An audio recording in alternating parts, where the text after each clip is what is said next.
Baby. All the or bad ideas.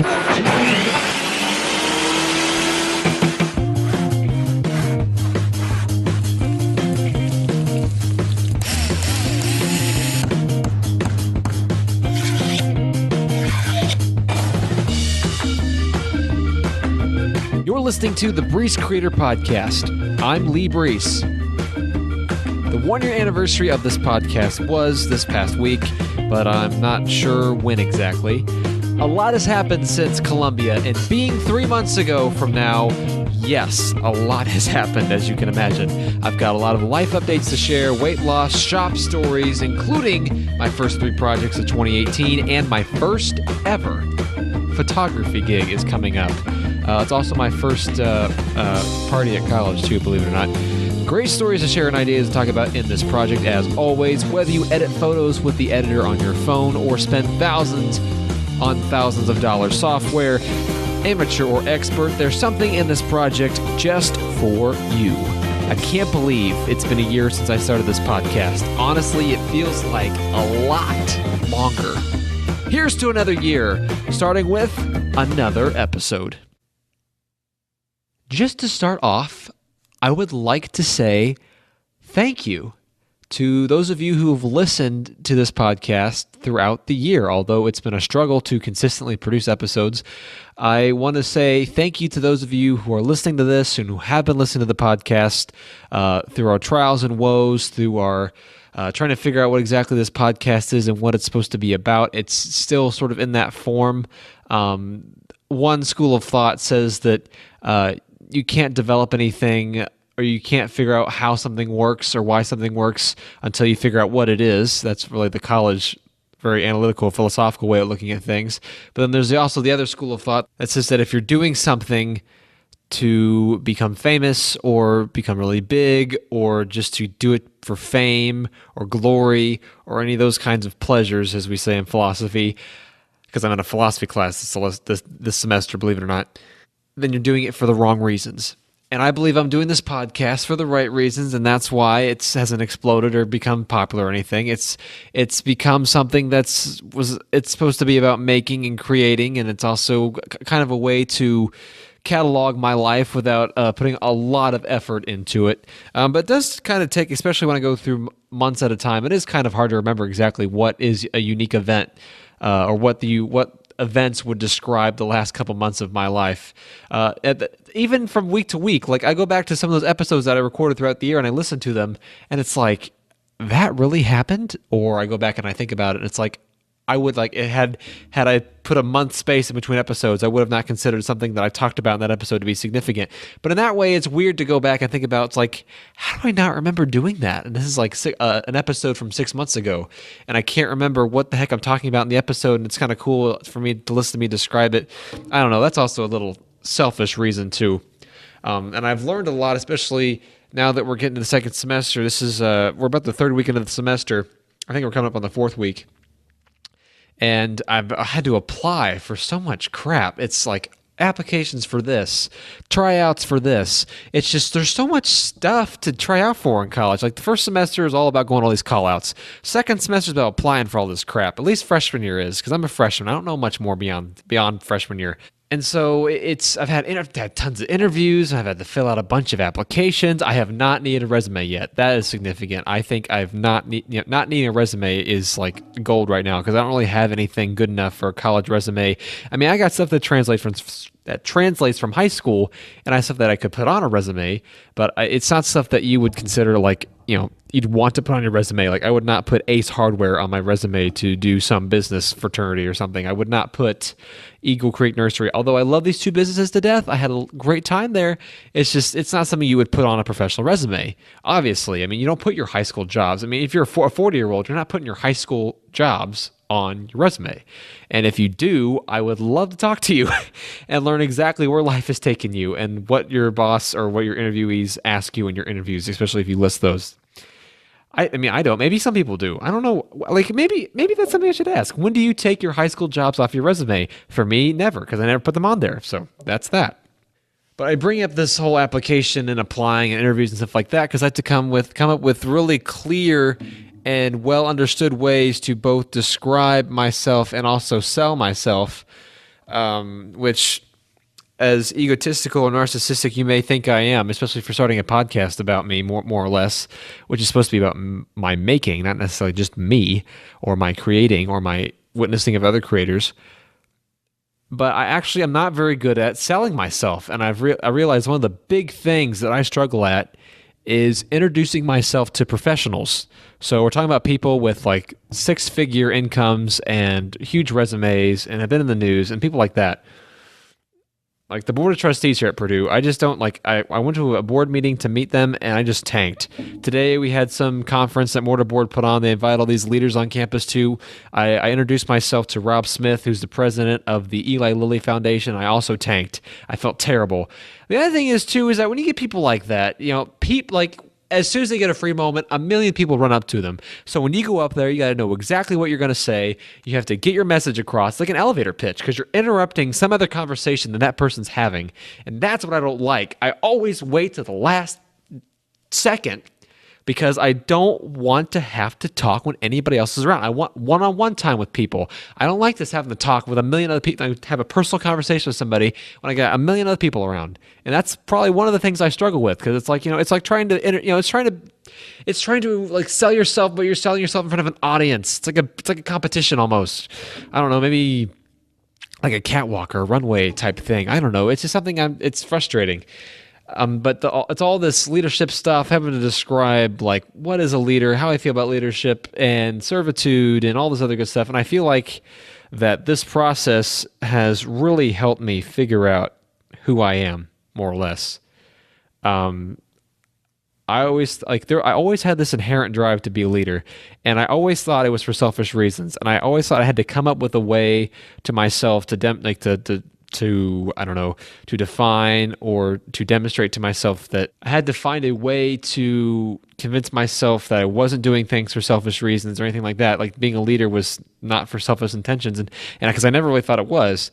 And so what happened was this, like these last couple of interviews that I've had, I've kind of realized, yeah, I don't. I think one of the reasons why I always like to step up, I'm always the first kid to raise my hand, I'm always the first kid to volunteer.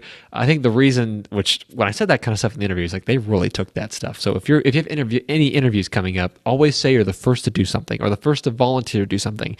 Those two things are huge, especially for a lot of these organizations here on campus. Even if you're applying for a job in the workforce, just say you are always the first person to do something. You're always the first person to volunteer to do something. I guarantee that'll make a difference in your interview. But I've really learned, that I do things and I want to be a leader to take the burden off others, take the responsibility off others, because I hate responsibility. So I know that's kind of ironic, but it's like I want to take responsibility off of other people because I hate responsibility. So therefore, I think other people hate responsibility too. So let me alleviate the burden from somebody else by me taking the responsibility. Long distance connection, but that's what it's about. So servitude and things like that, I feel like that's why I really strive to be a leader. I mean, it's also kind of like there's another element to this too. I hate wasting time. Like think back to when you were a little kid. Think back to, you're sitting in a waiting room and the person said it's going to be a 20-minute wait, and you're just like, you've got to be kidding me. Like when you were 8 or 10, like 20 minutes felt like forever. 20 minutes felt like your whole life, and every day it was just so slow. But then you get like, at least where I'm at right now, I thought high school, like towards the end of high school, I felt like life really sped up, like really fast. Like I think my childhood ended about mid-high school, and once I got to the late high school, like that's when I felt like life really speeding up. Like the years were cracking by, the months were cracking by, tests, exams, projects, you name it, they just kept coming. And things wouldn't slow down. It was summer again. It would be winter again. It'd be summer again. It'd be Christmas again. And it's the holidays get closer and closer, and it feels like I really feel George Costanza, and it feels like you're always buying people gifts. Yes, it'd be nice to have a break.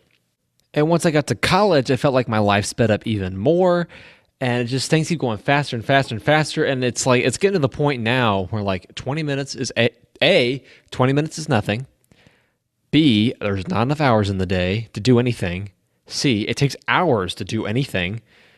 And then, so D, that translates to, you just don't have, like, why waste time? Time is such a valuable resource. Now, I say that, but like we have this debate all the time in econ. It's like, what do you value your time at? And I still think I value my time somewhere between $10 and $20 per hour. I'm not above that yet.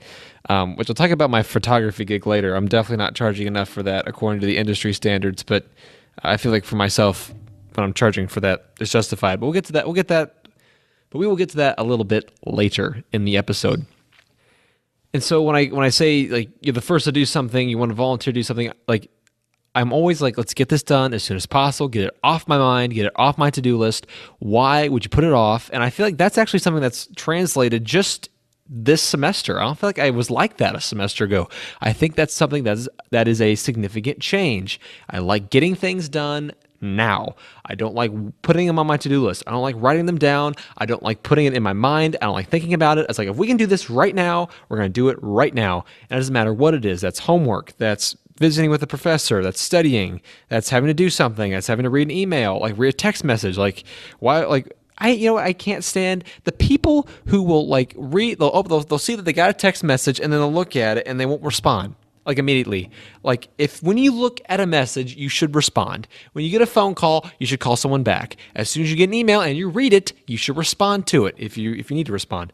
Why people wait is beyond me, because then you got to think about it for the rest of the day. Think, oh yeah, I need to reply to this person. Oh yeah, I need to reply to this person. Why don't you just do it when you first got it? And get it off your mind. It's like that is a philosophical concept that I have just picked up on this semester, and it's changed. It's changed my life in the sense that I still don't remember all the things that I have to do, but I get more of them done. But I digress. And let's get into some of the topics that I had planned for this episode. It was kind of hard to go back and pinpoint specific events from the last 3 months that I would say define the last 3 months. Honestly, I would think I've really changed just from last semester.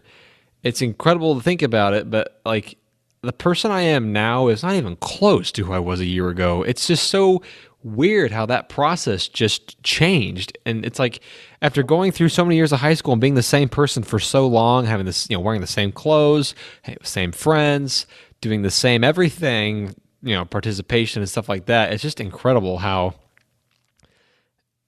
after so much sameness for such a long time, how much has just changed. Maybe when you were my age, so I'm 19 right now, I'll be 20 in March. Maybe when you were that age, you felt the same way. I don't know. It's maybe it's a part of life, I guess. If there's anything constant in people's lives, it's change. You're gonna change when you're 50. You're gonna change when you're 80. You're gonna change when you're 10. It's just there's a good Dan Gilbert talk about that, or at least a very popular TED talk that he gave on that topic. So anyway, actually, a little side note for those of you listening, like 10 or 20 years after I made this episode, or maybe even 30 years after I made this episode. Who knows how long this episode will actually last? Maybe the internet will explode by some point. So anyway, I actually had another episode 18 planned, which is just coincidental that the first episode of 2018 is project number 18. It's actually kind of cool how that worked out. It's also the anniversary of the podcast, so it's like I said, it's kind of cool how things work out. But if you count the pilot episode, this is technically number 19, so give or take. But I did have another episode that I was actually supposed to be episode number 18, and it was a Thanksgiving episode. I got about 75% of the way through it because it was another vlog type episode, or a vlog with narration, and it was at my Thanksgiving. The whole thing was being done at my Thanksgiving, although I spent a good first 10, 20 minutes talking about what was going on in my life at that point and some of the things I was doing. And I listened to it after getting about 75, 80% of the way through it, and it was really cool because we spent Turkey Day at Turkey Run State Park in Indiana. It's a really fabulous park. It's one of those places that you go to and like, this is really in Indiana? Like, it's one of those places. We had our Thanksgiving dinner at the Turkey Run Inn, and then we spent the day walking around Turkey Run a little bit because I'd never been there, surprisingly. But I was going around with my uncles, who are both pretty old men. Sorry, guys. But easiest way to describe you in audio. I get a really big kick out of listening to my uncles talk and all the stories I have to share. And it was really cool walking around with my uncle, one of the uncles that I have who I'm pretty close to, because he actually grew up in Turkey Run and he worked there. He worked at the park like his whole life, and he has all these great stories that he loves to share. And it's like walking through the park with him. He's just got story from here, story from over there, story from the staircase over there, story about carrying the fat woman out. It's lots of really great stories. And although I think they're worth sharing, I feel like a lot of what that episode was about is just it's not that it's too personal to share. It's just that like it's too personal for other people to appreciate the episode. So somehow, if you get a hold of my computer, you can dig back and find up that 3/4 to 80% finished episode. That is like episode that I would call episode 18A. And this is now 18. That episode is like the original 18. But even beyond that, even in the 3 weeks I was home for winter break, I still never got to produce a podcast episode. I don't think I really thought about it either. But also one really cool thing that happened over winter break, and honestly, it was probably a really good thing that I didn't do anything over spring break. It was probably a really good thing I didn't do anything over winter break for this podcast, because I had a really hectic finals week that like changed my life. And I don't mean like changed my life in the sense that like I'm forever changed, because this finals week is just like, it was really stressful. It was hell. And it came down to the wire, and it was an absolutely crazy finish that none of you would care about, because it's all about studying hard and getting grades. So it's not like that's interesting. But anyway, so over winter break, well, actually, so when I made that Columbia episode, that was all about the first week of November. And then the Purdue played the IU football games, or the old Oaken Bucket game here at Purdue, like Thanksgiving weekend. And I was honestly surprised as well as that was attended. I was really surprised that there was that many people. I know it's a rivalry game, but it's the weekend of Thanksgiving, and it's also the same day as the high school state championship. So I was really surprised that like that game was as packed as it was. And honestly, I think I know you can't do this with the Big Ten schedule and everything, but I think the IU Purdue football game should be the week before Thanksgiving. And I think that definitely, without question, the state championships for high school football and the IU Purdue game should not be on the same day. I think that's just a curse to the people in Indiana. That's just disrespectful to the people who love sports in Indiana, which is a lot of people.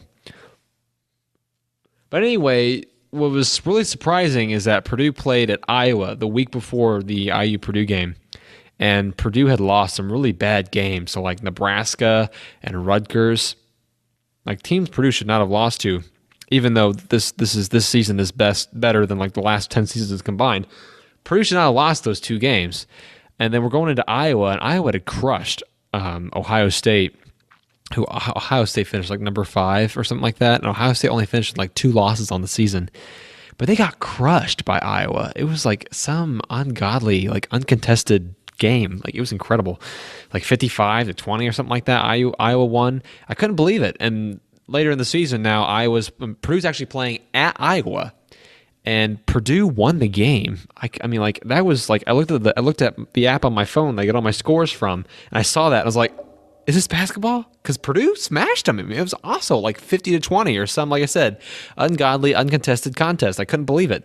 And so that meant that the following week that both Purdue and IU were going into the old Oaken Bucket game at 5-6. So that means whoever won the old Oaken Bucket game was going to a bowl game. And I don't know, I was so about going to a bowl game. I kind of enjoy my time off, because time off to some people is like, I'm going to relax, I'm going to go on vacation, I'm going to do nothing productive. That's what break means to some people. Break means to me time off. It's not winter break, it's winter time off. And what do I do on time off? I work hard, and I'm very productive, and I get a lot of stuff done around the house and stuff that I want to do, like getting out in the shop, making this podcast, cleaning, because I never clean ever, work, maintenance, yard stuff, catching up with people, networking. I mean, just think of anything you can put into the umbrella that is work or productivity. That's what I do during time off, and I take advantage of every single day of time off that I get. So I mean, like I was pretty indifferent. Like, I mean, if the bowl game was in like New York, which I've been to twice, and it's also like this is like the bowl game would be in January, so it's like it would not be fun to go to a bowl game in New York City in January. Actually, it would be like the last week of December, but still not fun. Cold, icy, wet, rainy. It would just been disgusting. And Iowa played in the Pinstripe Bowl, which is in Yankee Stadium in New York City. And yes, it was very cold, muggy, and disgusting.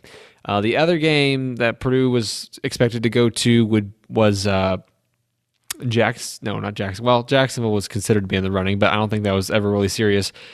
Was the Music City Bowl in Nashville, also Northwest. Actually, that ended up being the High School Musical Bowl. It was Wildcats versus Wildcats.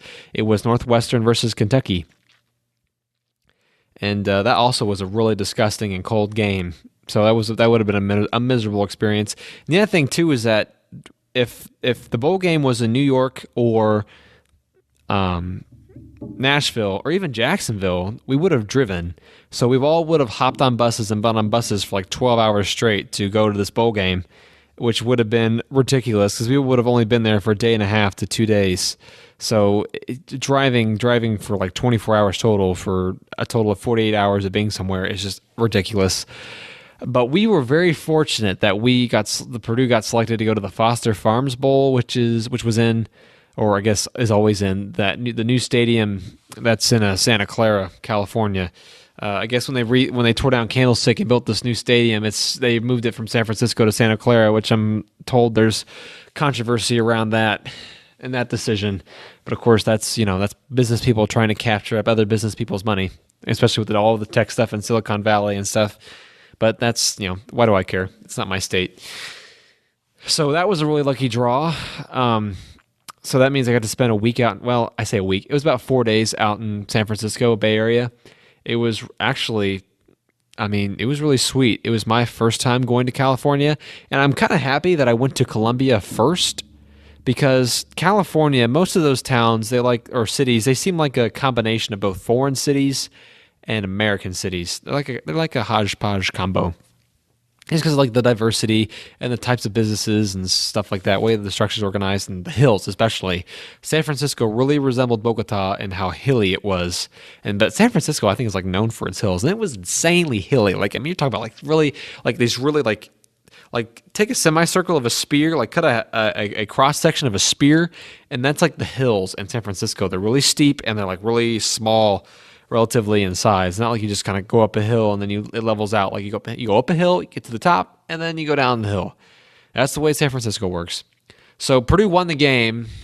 I'm trying to think, we actually flew out charter, which I've learned that since then that we flew out on the cheapest charter possible, which when I say cheapest charter possible, you should understand that by cheap anything, it sucked. Anything cheap sucks.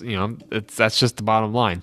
So, but I was very thankful because charter flights are incredibly expensive. And I was very thankful that the band department chose to cover all of us going. That was definitely a good experience. And I was really enlightened to learn that, unless you're playing in one of the 6 big bowl games, most schools lose money on bowl games. Like all these small ones, these piddly ones, they make no money. In fact, they lose money. It costs about $2 million to send the football team, the band, and the cheer out to California. And I don't think they even made $1 million on the game, let alone that, because most of the money goes to the bowl sponsor anyway. And most of these little games, especially that are in the middle of not where the fan base is, there's like nobody there. So like the stands at this bowl game there was like nobody. I'm serious. There was like nobody there. It was like very empty. It was like almost like we're watching practice more than we were watching a bowl game. Like I couldn't believe it. I was wondering how the cameramen were trying to camouflage or disguise like the fact that there was nobody in the seats on the television, because it was televised on Fox. Like not even cable network TV, regular TV. You could have watched it on regular TV. You didn't have to have cable to watch it, which that's like a first for Purdue football or college football in general. But I had a really awesome. We had a thing in the morning, like we had a pep rally or something we had to do the day before the game. After that, we got to spend all day in San Francisco, and so my friend and I were we're gonna walk across the Golden Gate Bridge, and we're gonna do it at the end of the day.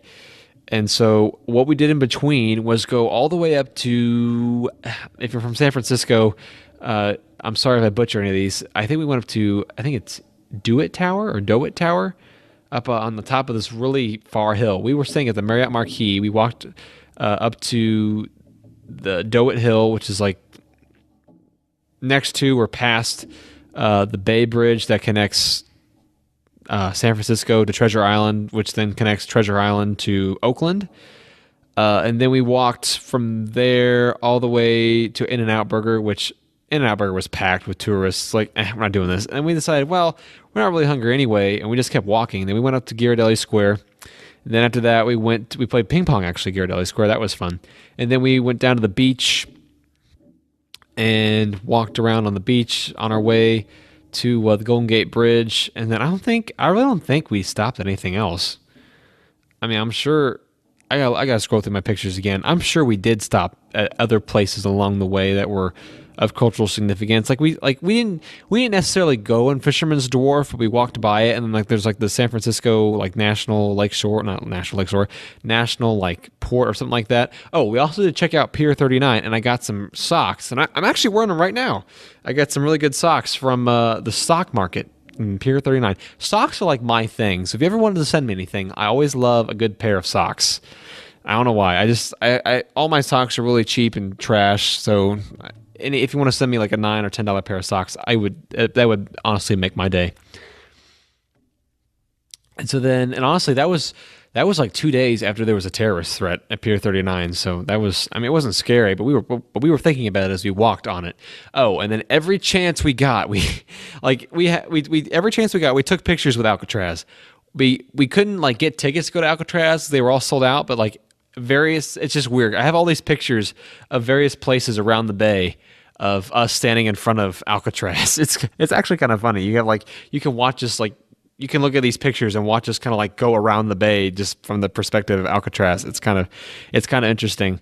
And we did some things to get good pictures of that. And then after that, we finally made it to the Golden Gate Bridge. This is after we had been walking for 9 hours. We finally made it to the Golden Gate Bridge and then walked across it. And then it got dark, and then we walked back across at night, right before the bridge closed.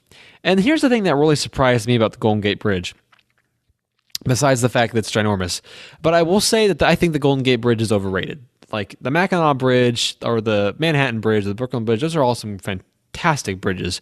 Now, I know the Golden Gate is massive compared to those bridges. Maybe not the Mackinac, but definitely a massive bridge. It's 1.5 miles long. That's how long the Golden Gate Bridge is. But what really surprised me about the bridge, I thought, I had read the article a really long time ago. There's a Wikipedia article about the suicides, suicides in general on the Golden Gate Bridge. And the Golden Gate Bridge is notorious for suicides, which is kind of sad that that's really one of the things it's known for. And there's a patrol out there at night. I thought they installed safety nets and stuff like that to prevent people from jumping.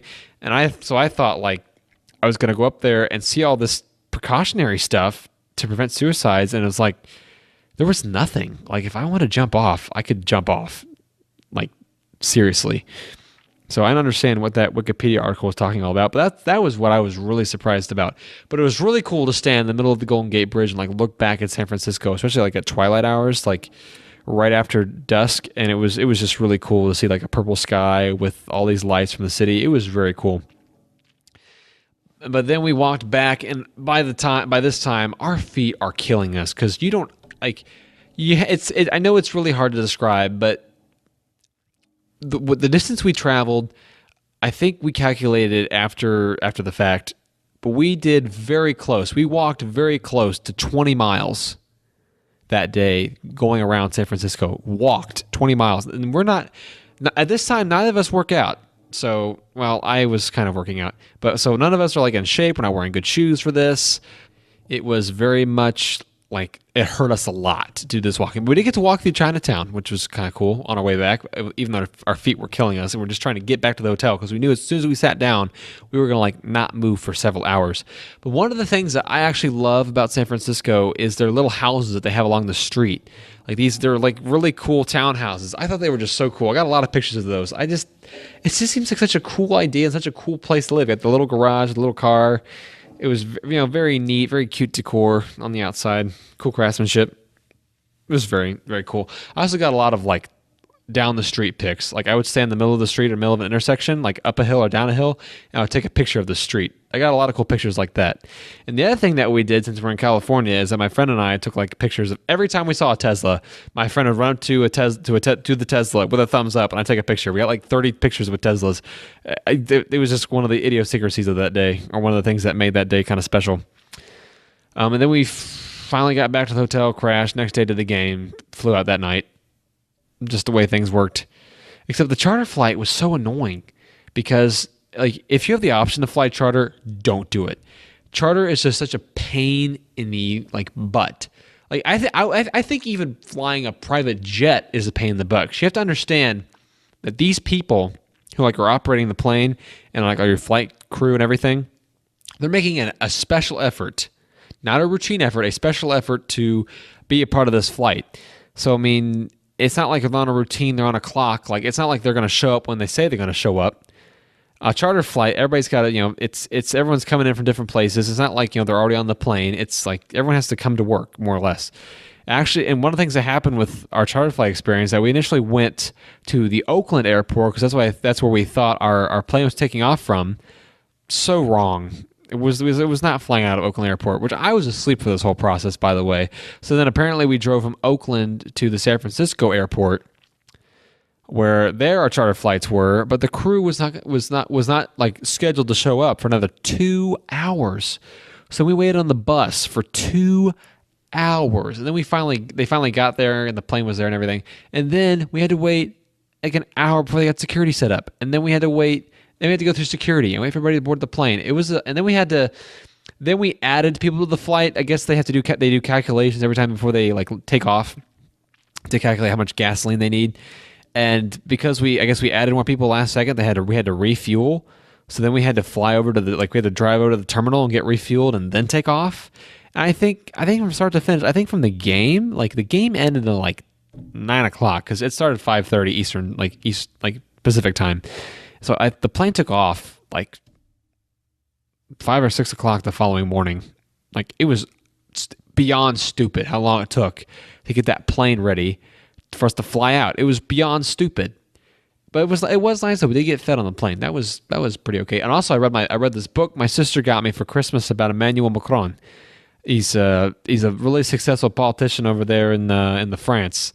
Really cool guy to read about, although he is kind of like one of those people that's been privileged their whole life and has never really had a challenge whatsoever. So, but it was a really good book. I'm glad she got that for me while she was in France. But yeah, San Fran that was probably one of the big things that happened over break. I would say that was a good segue because another big thing that happened over break is that when I got home, I finally decided that, hey, I'm going to start running again. Like when I got home for break. So like the bowl game was like, we had 3 weeks off. The bowl game was like the middle week of break. So like I kind of lost a week, but it was in the middle. So it was kind of weird. But anyway, so when I got home, like for winter break from school, when I got home, I decided, you know what? I really need to start running every day again. Like I feel like I've lost enough weight that it's reasonable enough for me now to try and run every day and run reasonable distances. Because, they talk about the term freshman 15 in college.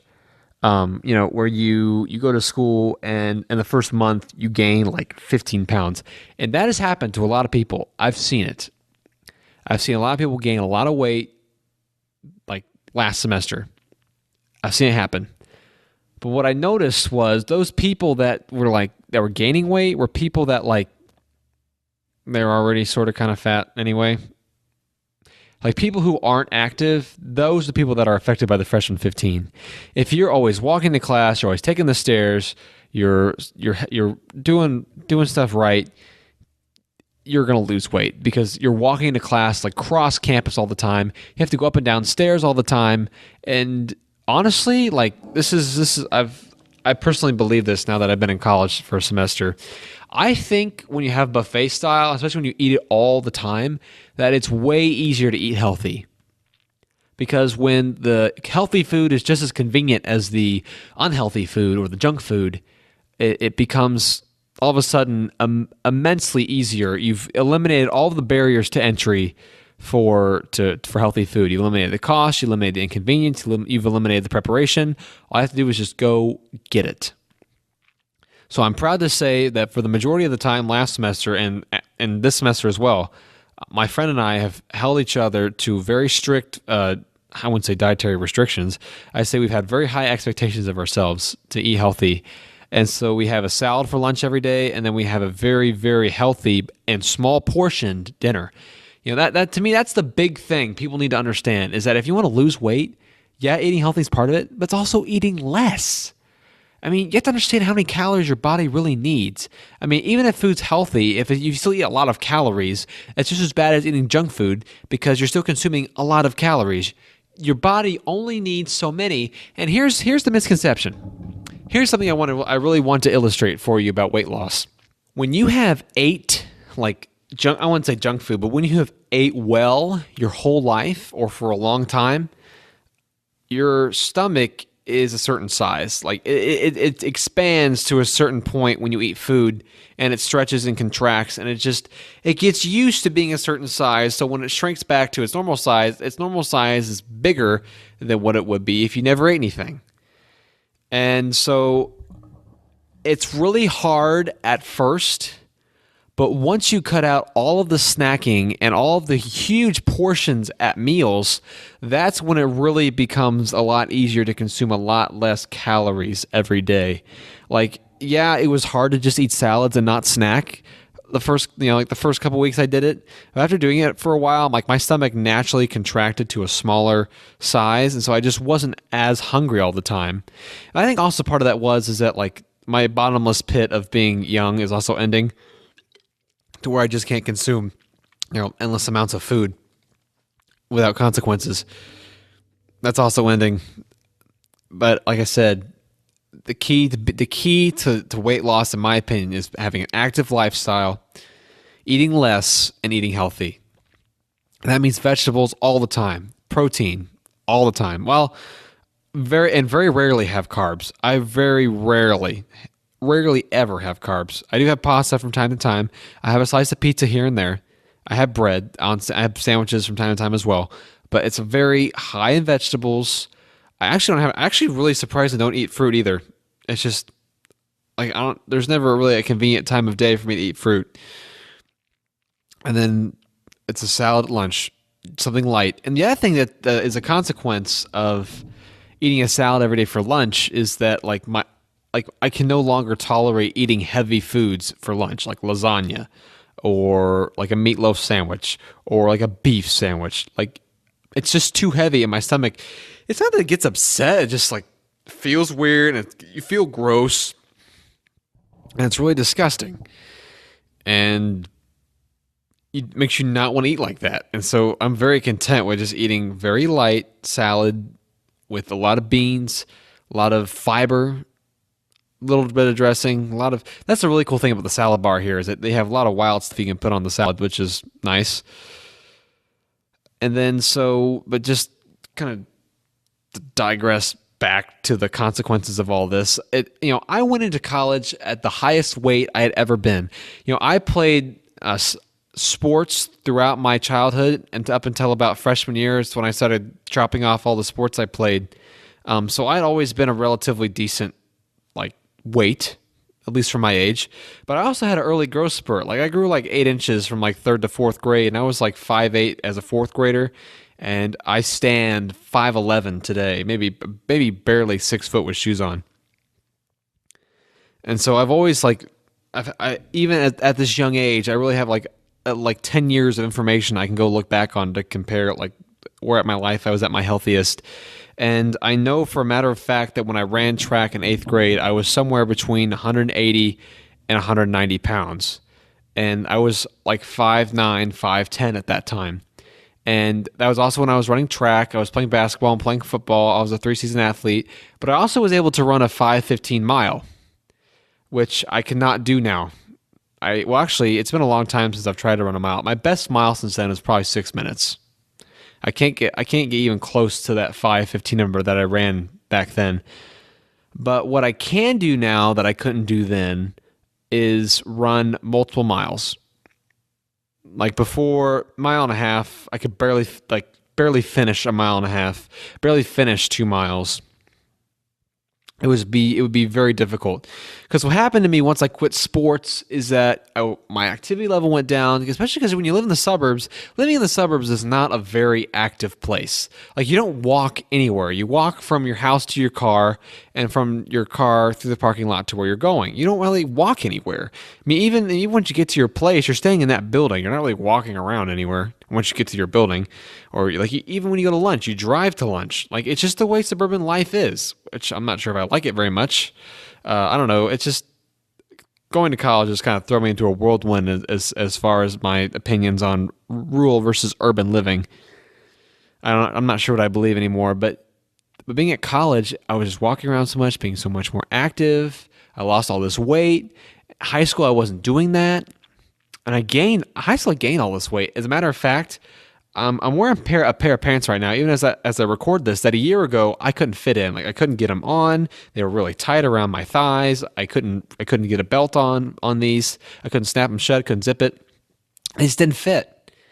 And I think at my worst point, it was about 3 years I gained a lot of weight. And I think at my worst, I was about 240 pounds after being like a 180-pound athlete for the longest time.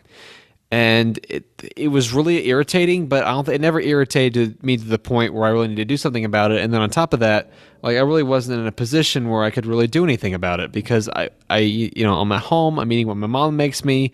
Lunch is like still beyond my control. I mean, it is under my control, but in my opinion, it was, being a kid, it was still beyond my control. I was eating whatever my mom packed for me, or I was eating what the school lunch provided, which neither was very like realistic solutions. And I was just hungry all the time. Like, I was just really hungry, so I would like come home and always devour a meal and then eat dinner again like 2 hours later. And I put on all this weight that way, because then I'd spend all evening on the couch.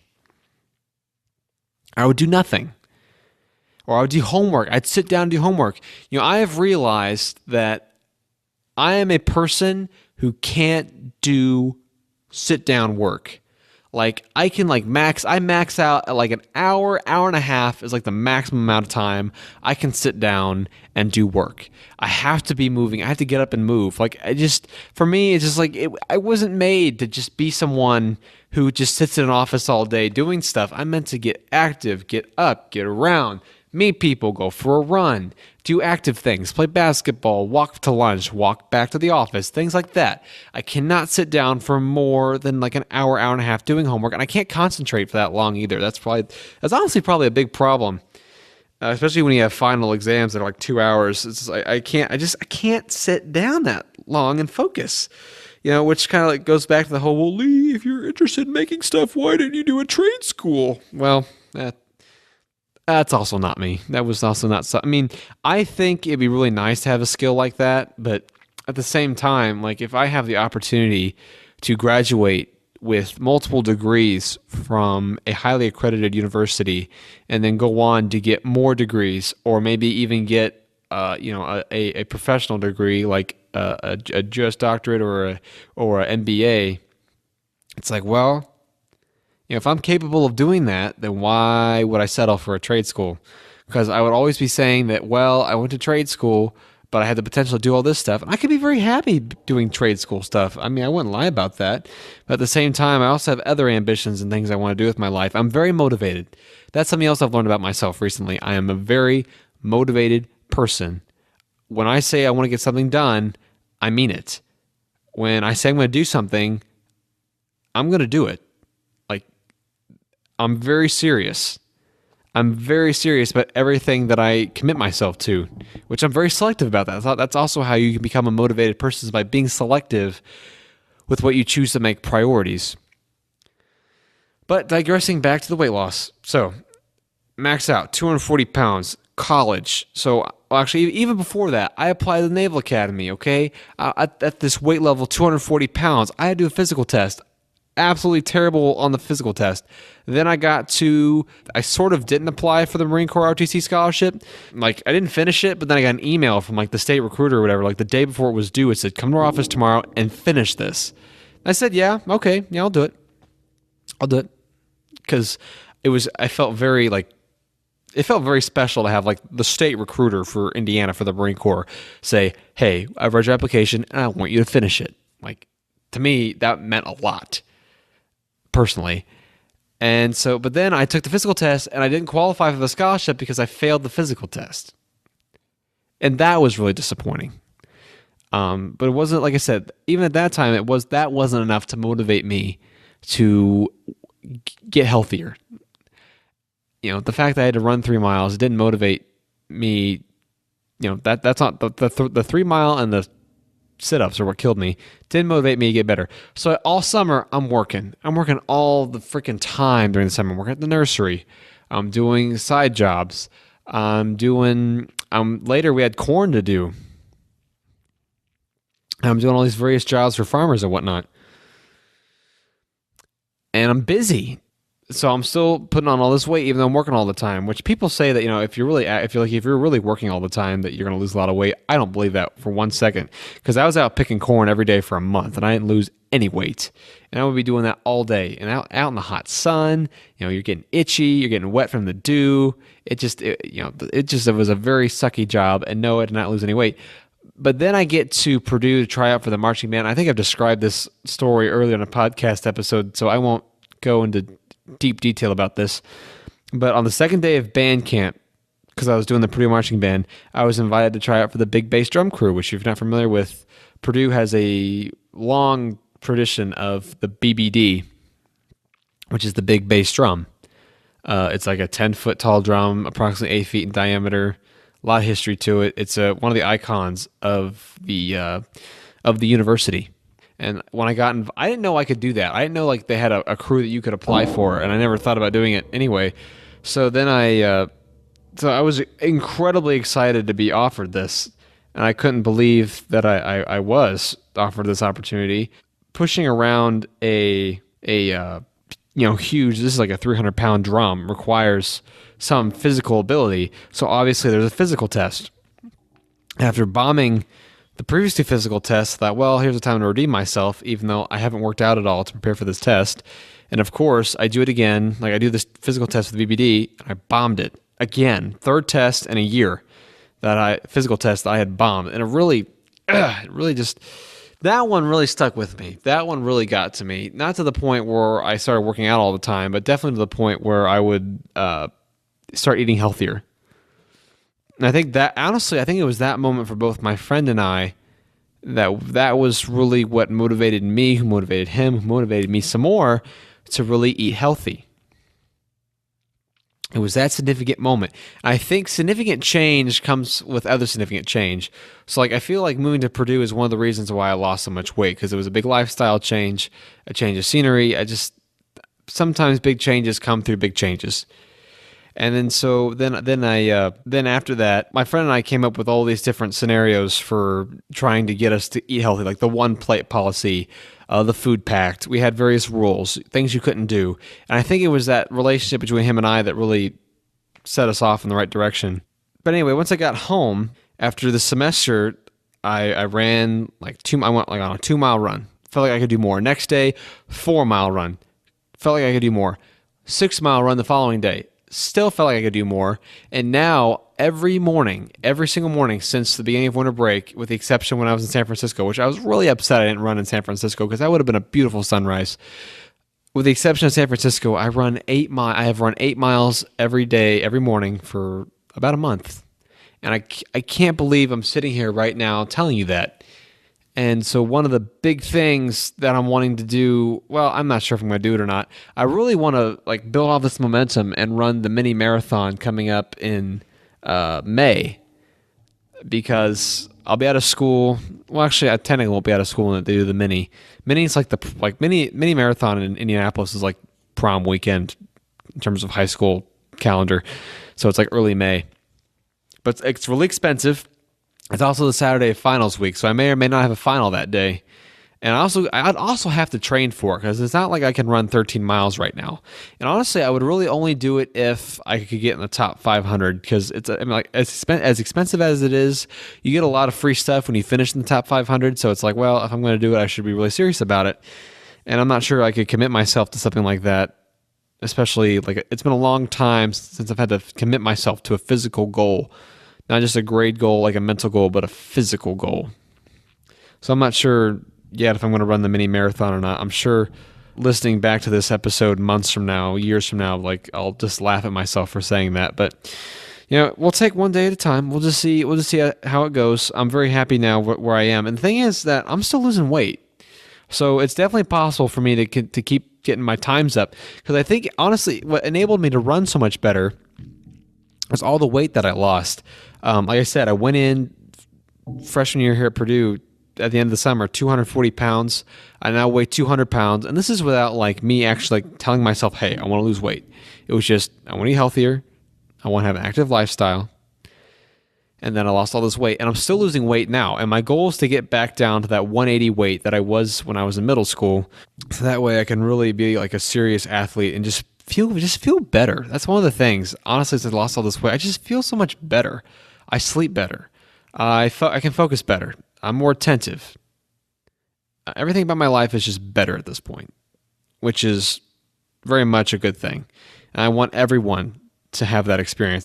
When I do things like this, when I set a goal for myself, it's one thing for me to accomplish it, but it's also because I want to prove to myself that I can accomplish something, so that way I can prove to others that they can accomplish something. And so I feel like by not only doing something, but doing something and sharing it and teaching. I've always talked about in this podcast about how, to me, teaching is the most important thing anybody can do. I don't care what it is. Be open. Be willing to talk to people. Be willing to tell people about stuff. Don't be a smart ass about anything, but just, any knowledge that you have is worth sharing. Don't keep anything back. Don't assume that someone already knows something. Just be one of those people that's generally, out there for others. I think that's a huge life lesson that I've learned recently. And so I share my story with others and hopefully to inspire others to do the same thing, to start just being healthier, active lifestyle, and lose all this weight. So that was a long story, and I'm running out of time in the episode, but I do want to touch up on a couple of the things, especially for you makers out there that have been painstakingly listening to this episode, waiting for some updates on shop stuff. So right now I'm working on, I finished more projects in the last 2 weeks than I have all of 2017. It was that stupid table that just took forever. I'm still technically not even finished with it yet. I have one table leg I need to sand, and then I can paint them all. But I finally finished the shelf I made for my room. That was a huge upgrade. And then I made a shelf for to put over the mini fridge in my dorm room. Those were two projects that were really nice. And I would love to go into detail more about those projects, which I really should make a blog post on the website describing about kind of the design process and how I came to those final designs and sizes and the way I built them the way I did. And then I also I finally made a giant crosscut sled for my table saw, which was that was much needed. Like that, I wouldn't say much needed, but it's once I got it, I use it for everything now. It has made my little crosscut sled 100% obsolete. I never use it now that I have this big gigantic crosscut sled. So maybe I'll just dismantle it, or maybe I'll probably use it for dados or something. But it was huge improvement, by far huge improvement. I'm so happy to have that now, and it looks really nice too. Oh, I also made a stencil. That's something else I did. I think that was before winter break. I made a stencil, so now I spray paint everything with my logo on it. I'm very happy I can do that now. All I did was I printed out a piece of paper, cut it out, tape it to a cereal box, cut it out with a box knife, and now I got myself a stencil. So, good deal. Also, and this is a really long time ago, I dropped my phone in the parking garage and it landed screen side down and it essentially shattered the entire screen. I mean, you're talking about 10-year-old walking around with a 10-year-old iPhone, the ones that would really shatter easily. It was really bad. I mean, I could still use it, but I was I'm not gonna live with this. And people were telling me, oh, take it to this place on campus, or oh, go back home and take it to this place, and they'll fix it for you. And I was nah. I'm also handy, so it's I can probably do this myself, especially because I know how to take the back off on my phone. Not all phones you can remove the back. What I ended up doing though is I ended up buying the whole LCD. Supposedly you can just buy the glass for the phone, instead of the whole LCD screen. There's a way you can do that, but I ended up paying the $80 for the whole new LCD screen, which other than a crack I got on the first day I put it on, it works great, and it's been a huge improvement, and I'm really glad that I did it. Although this phone is really, it's not an iPhone. So if you heard of controversy over Apple purposely slowing down phones, that's not the case. But this phone is starting to get a little bit slow. So we'll see how much longer I have it. I've had this since I was a junior in high school, and I'll probably have this for probably until I get a job. I'll probably have that phone for probably close to 10 years when it's all said and done. A lot of kids on the floor in the honors college are very impressed with that. All those engineers, all those honors engineering kids, they're very, very impressed. One of the reassuring things I got from last semester, that I am so happy that I did not major in engineering. I mean, that was a huge win for me. I found out that I'm actually really interested in political science. I did not expect to be as interested in political science as I am, but I really do enjoy it. I haven't really, economics, not so much. In fact, I kind of suck at it, but I'm still going to stick with it. I thought I was really, one of the things I talked about in the episode I didn't publish was that I was really debating on switching majors, which I ended up not, now I'm not thinking about doing that. But political science is, I'm finding definitely to be interesting. I'm really enjoying it. I'm really happy. I want to say engineering is going to become commonplace. I guess I don't know enough about engineering curriculum to say where the future is going with it, but I feel like you can acquire skills. I mean, honestly, at least for what I've gotten through college, I mean, you can just buy the book and read the book and learn. You don't necessarily need to have take the class, get the degree. It seems like everything you can learn on the internet. I really, really wonder what the future is of education, because I don't feel like being at college is providing me with any unique learning experience that I wouldn't get if I just read a book. Honestly, which that's the other thing that's changed about me from a year ago. I hated reading my whole life, but I love reading now, and I wish I had time to read more often. Well, just very quickly, this semester is getting very hectic. I know I talked about in a previous episode getting into Bechtel, becoming a TA there, a teacher assistant. That's probably not going to happen, but I am planning on making some parts of the bandsaw, hopefully this semester, out of aluminum, so that'll be really nice. My schedule's, I'm taking 18 credit hours, but my schedule's pretty packed. It feels like I'm really fortunate that almost all of my classes are only on 3 days a week. I have time to where I can do other things, which is so nice, but also sucks to be busy at the same time. And I'd really love to dive deeper into my life some more as I have done this whole episode, but I'm gonna have to save that for another podcast episode. Although I will say that besides having the free trip to Columbia from the political science department and the free trip from San Francisco to San Francisco from the band, I am not done yet with traveling. I will be going to D.C. in February. That's Washington, D.C., and I'm hoping that this time around, after not running in San Francisco, which I am so incredibly disappointed with myself about, even though it will be cold, I'm going to push myself to go for a run on the National Mall. And we're actually close enough to D.C. that it's actually realistic for me to go for a run on the National Mall, which I've been to D.C. twice. I've been on the National Mall twice. There's nothing extremely special to me about it at this point. But yeah, every time I go, I've learned more about politics, I learn more about American history, and have a greater appreciation for all the various things in the D.C. area and whatnot. But like I said, I'm going to share this stuff in another episode. So thank you to all of you who have listened throughout the year. I thank you so much for you actually caring enough to listen in on my life a little bit and hear what I have to say, even though I'm just trying to sort of capture what my life is in every moment. So hopefully we'll have another episode soon. Art is a shared craft. So I like to feature artists in this podcast and help diffuse art everywhere. In the outro of project number 18 of the Breece Creator Podcast, I'd like to feature Need You by Maxwell. Check the show notes on the website to learn more about the song and the content in this episode at breecewoodworking.wixsite.com/creatorpodcast. You can tweet at us on Twitter or follow us on Instagram. I'm Lee Breece. I'll see you next time on the Breece Creator Podcast.